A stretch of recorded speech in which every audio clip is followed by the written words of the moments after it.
Obianyobia, Obianyobia, Obianyobia, Obianyobia. Sammy Unyobia, Afenyo Sosi, Onyobia, Obianyobia, I was here. Honorable Minority that Alexander Kwame Afenyo Markin. What about reply? Sammy Gyamfi. Now, Tim did not send your people dinner, no. Afenyo Markin, Abekasa. Ama, make video be a moti and someone. 2025 ni mo eba se ati gold board no ensem ne warning bi a Okatakyie Afrifa Masa wons ebe ka tell Sammy Gyamfi say wan hwe ya gold board nsem obenya problem ase ho popoye ana start ebo baba me dem ha na mo as me host Penyah de sie ene ka won say mesro say ni de kwan so obemi subscribe button so na da woro ma obetan ne notification on for latest update abekere wa adwen e de ama me e wo comment section ho na ma e ya no ahye bi da manu so enya bi ahwe na open platform bi e de abo odwade hu dawuro ade bi na wo ton business bi na wo run ana bibi birthday kwa pese wo die wedding bibi ana pese wo bo ho dawuro a Penyah ya bi apono mo e de ama number no e na da so the fa na frɛ ye na ade bi a wo bia no ye we promote e de ama wo gise enubone de yenye enubone de se mi ton wi wa boda bo to wi abna me advert ba da bi de yenye ba ade bia de frɛ ye na ye mo ho dawuro enkyera mansan na omuhu se wo so oh honomo. Let's go to the Sabusia. Yenya nim ade a abeda power so a Ghana for obi etutu ne sere ne abasa. Announce kwenti no. Sammy Gyamfi abedi di Afenyo Markin atem e wo ho. Na medical treatre mo in my recent videos by way no mo no. Me dey about the simplest form. DSC no IMF, Bank of Ghana, any gold board. Me dey about the simplest form. Am what you say. This is the story. This is the story. Eya busuya bi ene tenase aya busuya no ye de gina homa o my Ghana ana busuya no se da bi now no de ye pese to good egu ho no because e bi adaache enchirimanti ana adaache asemunti no ye to good egu ho na se bibi ko se ye de no aboye ho bra ana busuya no nyina ete ase ye o my Ghana no nyina na busuya no yate ase ana so ka de sa de ne ye nko busuya krache ho oro na busuya se ka nyina wo ne nsem ono ne Bank of Ghana enje kwa busa kracho de busa kracho okay mate gold no metima aboa mo ame ato e de gu ho no mo ana busa kracho ye Bank of Ghana no ebe ka kire say okay wate but say gold nsensem pa na be say ye to digu ode ene owo no yonko bi ada bia kwa one ne be fie ha ebe didi abusia ne nyina ye nim ne yonko kro edi nonko de eba gold nsensem onimu pa ye wa wedale mu onim gold mu ye etinka opese odo no ono no ba na sika ke be ye free futuo mu no ye de ma nipa kro no mom ene koto gold no ede bra abusia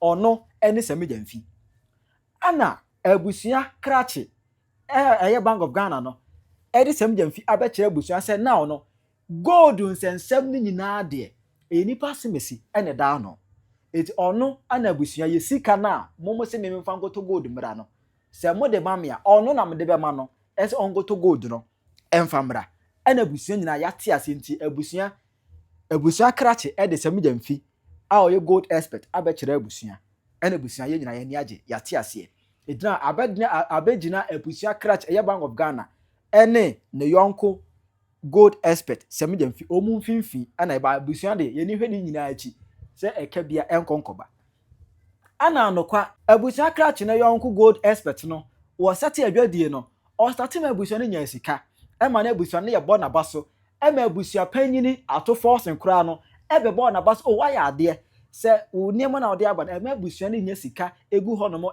bo enema kwan ya san ba ko mienu nsem bo aye ema abusia krache eye Bank of Ghana eso be bo ne yonko na baso ewom enya no yonko na abusia ne suma ni directly abusia ne suma abusia krache eye Bank of Ghana ana Bank of Ghana entimi nkonti no oyi na asempa boa krache ni ntimi ko oyi na asempa boa de ma yonko but other yonko be kire abusia ma abusia hu say okay enipa we na etuto gold ndi abre wo mu eti bia gold hu den sem bia de ono e na eda na bem eti ba se no yonko no ema abusia nya sika no abusia krache kura yi ono no hu si nchen esa be bo no yonko na ba se o wa ya ade o ba ye no wetimi abe bo ma busia ama busia no omunya sika enya gold kura de keep in their reserve any ade wa ya ade ema ye bo no yonko na ba so ye bo no yonko na ba so no yonko na ga se o enya mepe eya wo na this kind suma me wa meka sa oye kom ema ye bo na baso ewie ye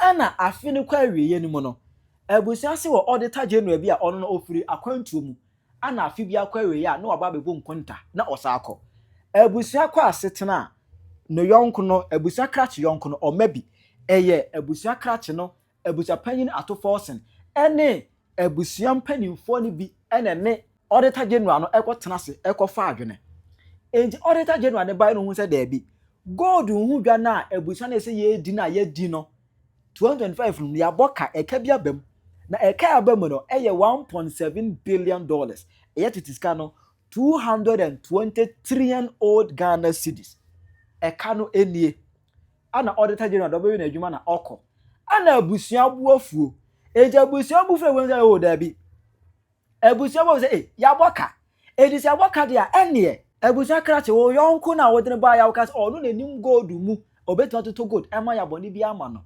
owai mayente ninka owai it ono ana abusua ede anibere no ekogunis because wo auditor general the report no onim wo the auditor general nim ne say abusua krache ena to good but abusuafo ene abusua krache no so nim say oba ha abusua ni mu a enipa edna be kire abusua say ona to good nim abusua no eye abusua krache na downfall Sammy Gyamfi it auditor general there so your report bia e abusua krache so na your report bi BS because e wo abusua krache una wo da sikasem nyina no se bi fa ba bi de bi kwa wo na wo da no ntia wo ne auditor general ntamasem but wo auditor general ewie mu nkomodi a na abusua kwatena setena e abusua krache abusua panyini atoforsen ene abusua krache no yonko no Sammy Gyamfi also a good expert no money ene mu wa asemoka ana ekaba endi kaba no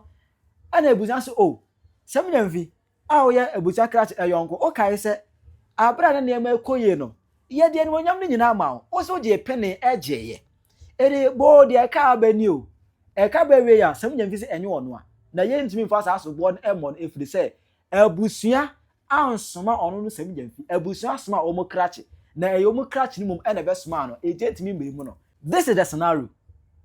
Yentimi mblemu Sammy Gyamfi ma ye mblemu no but any je ba ya 2025 ahyase na ye kanfo no de wa meka sa abusua nyam na moso amentimo mfa nimunyam ne ma mo krache wa meka ho oyedi ma abusua de nimunyam ne ma no but eka ba ya na ye be bo na chi ne de wo se enye wono na abusua soma na krache edian fa se bo no ko bo abusua krache na enye wono a abusua soma te ase mati agreement mati nkomo na se mati ase wo na abusua ni mo se wona to gold ndi ba eka enonyam ba ne de ma ojeye eka ba ne e frode krache eka ba chechire mu chire ya se nya ba kodi de abusuafo ne ba akwatem ya Afenyo Markin wakodi na tempoto wakodi na tem abusuafo ne ba akwu busa kwache se Sammy Gyamfi wo na ye nimu se abusuafo na nimu se abusua krache di sika ne ma so kodi to gold bra ana auditor general ba o se gold na ye ton ye ne ya boka edi aboka de ne wo ne ye di sika no soma wo eba ne sei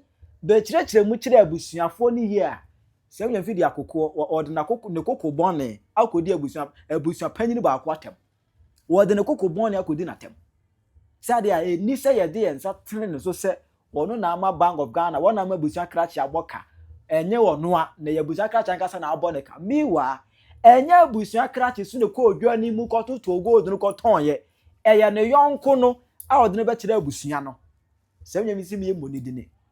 This is the story. Enti wo why na yemfa so bo ne mo no wa wo hwe me scenario na ma paint ama wo why na yemfa so bo ne mo no.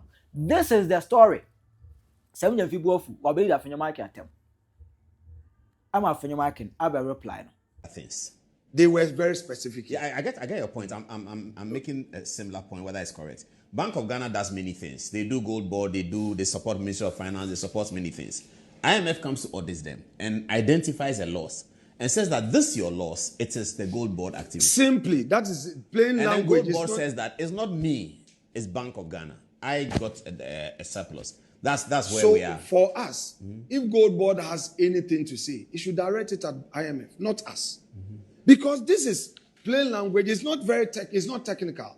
The selected issues, the section 13 or paragraph 13 of the report, page 10, is in plain language. we did not manufacture it.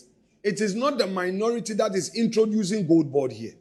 So all the winding explanations by government and by the gold board is neither here nor there. We just lifted the report. And all along, it is one simple statement we have made, that gold board has incurred these losses. It amounts to financial loss to the state. It is 1.9 billion USD, equivalent of 22 billion cedis, which we could have used to construct roads, build hospitals, schools, and even create fiscal space to employ more teachers and nurses. Now, we also came to that conclusion to disagree with government because the IMF went further to say that these losses cannot be considered as economic cost in the implementation of the policy. So now let's go back to the policy. What the IMF is saying that by the structure and design of the policy, these are the inherent weakness, okay, leading to these losses. If I were the gold board chief executive, I were government, I would rather commend the minority for being bold to amplify this, and rather in response say that, look, this was our first year of implementation. These are the weaknesses we identified, and we agree with the IMF. These are the steps we are taking to redeem the situation, but not attack. Now, if all is rosy, if the gold purchase program is doing well, why the reverse decisions? We know that the governor has made an announcement to the effect that they are no more going to finance this gold purchase program. That's what they have said. They are pulling out from the policy. Why did they pull out? They have already announced the pull out. Right. So as we speak, they're out. So, again, aren't we vindicated? After this, say, Sammy Gyamfi, so what for me? Nessa won't see near Masa, and Yamina may can you. A your auditor general, and I didn't report a buy or buy, no, whatever change your voice, your boca. And to another no be ready, or call any year, Bussier, and you must say, a ya 1 year do a ba. As a winning gold, no better to Togo, not to Maya, young once and Bonibianca. In the car, but yesterday, a ya 1 year nobody down, Commono. It's always same become the area for auditor general, no mum. They were catching and say, go down because Tony, a cabia mind to go here when you move for fro. 18 years now, do a boo for a bias. It's Afenyo Markin. It's Afenyo, catch a good board, say, Sammy Gyamfi. On Tina Masa there, and you go and attack the IMF because all of the report a buy. And IMF coming minimum to about $1.7 billion be a key. Domestic gold purchasing program, no. Bank of Ghana and air running, but they are running under your shadow. You are the face of the gold board. When I would die, I know. Air run the DGPP policy, no. When I will run the Bank of Ghana. It's the Bank of Representatives to go there. It's already even 7 wow report at the buyer on the 11th of August 2026. Yeah, all children will say now no more and they say oh yeah, gold buying agent for Bank of Ghana. No, you have ended that contract. It means say before the 11th August 2006, you know, how did that statement ever to gold board websites? It means say one and now a gold buying agent for Bank of Ghana. You can't distort the facts. If you are then because what about car who go for a can quite for you that one for it. Say me blame na me agent no. Was I the gold buying agent for Bank of Ghana? No, a gold boy. It's what about car why name blame no. Sammy Gyamfi. And so better no can no say any say. Ah bo fu wa wudi di atempa na say any say. That was ya. Obaka 2025 ni mu. Afrifa by life. Na obeka nsemi for gold board no. Scheme now ma draw no. Obedi nko fa na we ni nsem a okan. Bese se menua Sammy Gyamfi man ho kwan. Emma ye di saade we ehye ne mene. Na otoa so do ye na. Emre bi beba Sammy Gyamfi will go to jail. Precisely so. On the board in because they will cause financial loss to the state. And no cause financial loss to the state here. Obeko jail. Adia Sammy Gyamfi in the board in here. A very dangerous precedent no more setting. And say it will be the greatest scam of all time in this country. Sammy Gyamfi in the board no. yɛda na Sammy Gyamfi our your communications ni just ye nya to obawie ye na first thing is what dimrika ko she baby o she no na omani abre say gold board no de ye be set gold board ye be set e wa abre a omotia omo promise 11 3 months ni omunya repealing our brother Mama campaign or promises LI 2646 the Akufa 2462 the Akufa the demand for focus go to Galamsey or promises man for us to be repealing or buy on one pay 170. It's Mumusa Sedientia, Yababecho. Mrs. Gold Board way is the biggest scam of all time. Sammy Gyamfi was all the gold. Would it be too gentle? No, Sammy Gyamfi in the board, no. Enya approvia. Sir, you be jail for 10 years. Now, angel for can be yesterday. Or my retracting. What is there to retract? When it's clear in the law. It's within the law. A law is within a I've angel for retracting Yanni. What your monk retracting? Yadi, now that I'm not make us all retracting. For me, for jail. You was Sammy Gyamfi say. Per the Mrano Diaban Gold Board bill. I know my pass here by acting. Or say a small scale mining gold in Obabeto. And yes, sir, you're working on if it's a Newmont, Anglo Good, precious mine in Yandi, or Monton or Munyama Sammy Gyamfi. That would you me? Omon Thomas Sammy Gyamfi. And Sammy Gyamfi so better small skillful. The Yabusi who question say, Krowemu, small scale miners in the other say. Menu see a issue lines and says small scale. In actual fact, a Galamsey. Omoya Galamsey. Etiabaya Waba so be fighting Galamsey. Now if it was says a gold board. Now gold board ne kwako to gold. Ababra menu said 3 tons of gold per week, 12 tons per year month. And you're feasible. Say Galamsey and Kosua. Sammy Gyamfi was just 400 million a year Ghana city, and they could talk good every month. Miss Wabeko jail because of a boka, and you ever heard the India. But they got just a small scale miners behind the crew. Kakrabi and a year compliance with the law. Or Mama Kwaji a year small scale, a year license, you know, Galamsey no mutu. Galamsey, or say so, or Casso be year market funding at the Amas small scale miners. Not just what a year funding, Nebama NDC party a parachicks. And I mean, no say NDC phone kwa the Gungure mo mutu Galamsey. And then according to Erastus, a year Saredonko, Western North Regional Minister, Etimi Koko stop it soldier for most topic Galamsey yes. So Mumu sorry ho. So NDC for TTC. It is a sea fight Galamsey. In one breath, Sammy Gyamfi in the board we or money your chest or money your mark and say on best fight Galamsey. And nothing that your mama promises say Oba repealing LI 2462. And Makwamau enter into a year the forest. After the onre Oba and Ajumana Sem. As if we shall amend it. So what did John Mahamadi at your own peril? John Mama knew Bia or cancer majidi. Indecisiveness, indecision. It says, my first good teacher, President John Mahamadi Koshim. So one of the see any indecisive or no. It will capture a month for us to be repealing LI 2462. And the Oba we shall amend it. What do you do? It's all repealing. Now, man, for me, I'm quite a forester. Gold board, not the no more. Almost sank. And I'm so one per se, you be used to the mining of gold to destroy our forest, to destroy our river bodies. It is all cotton and your gold will mine Joshua. Or mobile stress with traceability. Gold no crowd here and saying, we are then a nyai. And there's a medium fish illegal miners gold no better. You will send us all cotton away.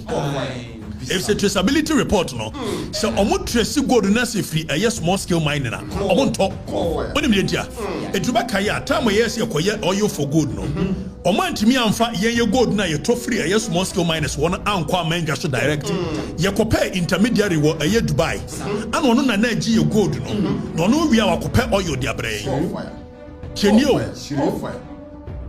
It is Sammy Gyamfi say, or budget small scale miners, in effect, a Galamsey, not the Aquacoton, or but one way.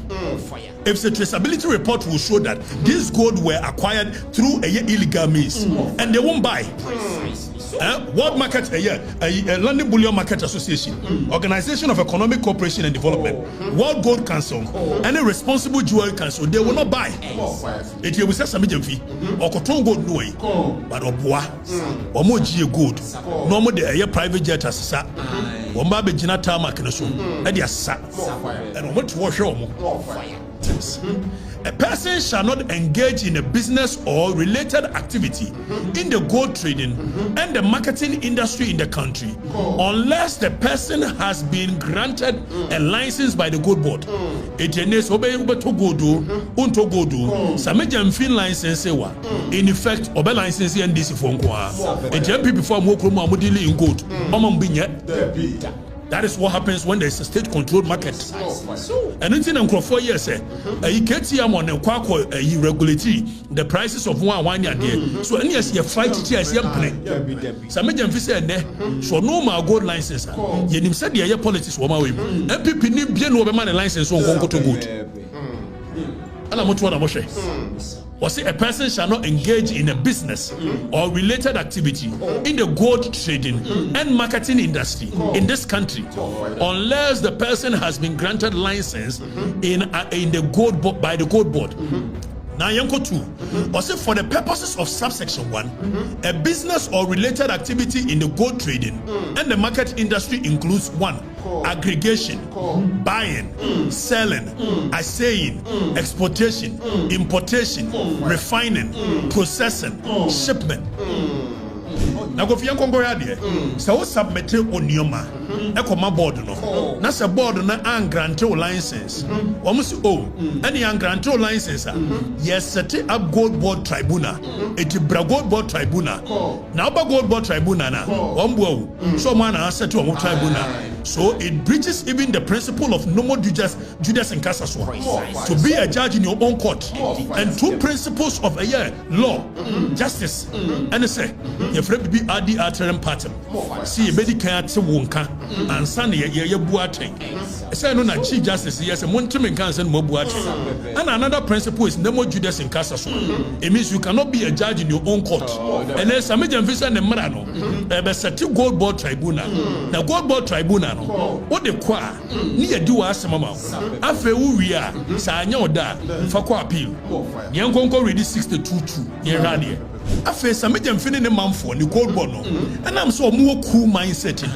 Sammy Gyamfi say be a medem license application by and a man grant me. Na media court tribunal, not tribunal number a year judgment. Say, yeah, should be young farmer. As a court, you can only raise a issue on point of law and not point of fact. So even if the board, the tribunal, and share a fact and other by and say, oh, Namubusa a year may date of birth, made a buy. Namubusa a year may business registration certificate, made a buy. Namubusa a year may bank statement, made a buy. So corner tribunal and say, still loud way in Yaba, na yam famawa, or so called appeal now. You cannot go to appeal on telling the court say all the requirements that they asked for, I met the requirements. You must go and tell the court say emrebi ana anko ye na nya fact no wo mu no e dia no mo de hide into omo pese obia. That means say MP before the court. That's one grant omo near the court tribunal. Na tribunal ni buti MPP ni a okọ anya afa na okọ raise fact okọ akọ chire dem go kan law John Mahama ne eye Sahel region for no ayi Burkina ne wanwan omo di agro Russia frontier Russia phone. And the Yana no maybe born Remaguma so na campaign message can every hand.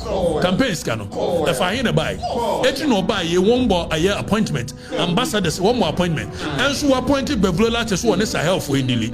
It will be say Bevlola to this Sahel for daily. But when Russia for daily. Baby to go no. Yebusa. God no. What you could see our Emma a country bear. And a near British God I could check. A word a politics either you are right, center right, and now center left. Center right for one a capitalist and one MP before a professor me. And a center left and here more say a woman and chroma yes na ango kwesi where center left. It will need your mama near then one going to come and crew. It will not or check your mama pa. I didn't know what I say. Your mama and me so be a galamsia where you useless government. That's a home pempens one I feel na ebo bano. Na same you for careful or my emotions in lead no. Because by all standard, forget explanation be out the beba. Waboka. Waba Bank of Ghana, aboka. To the wife family, comment section. I Penyah Media.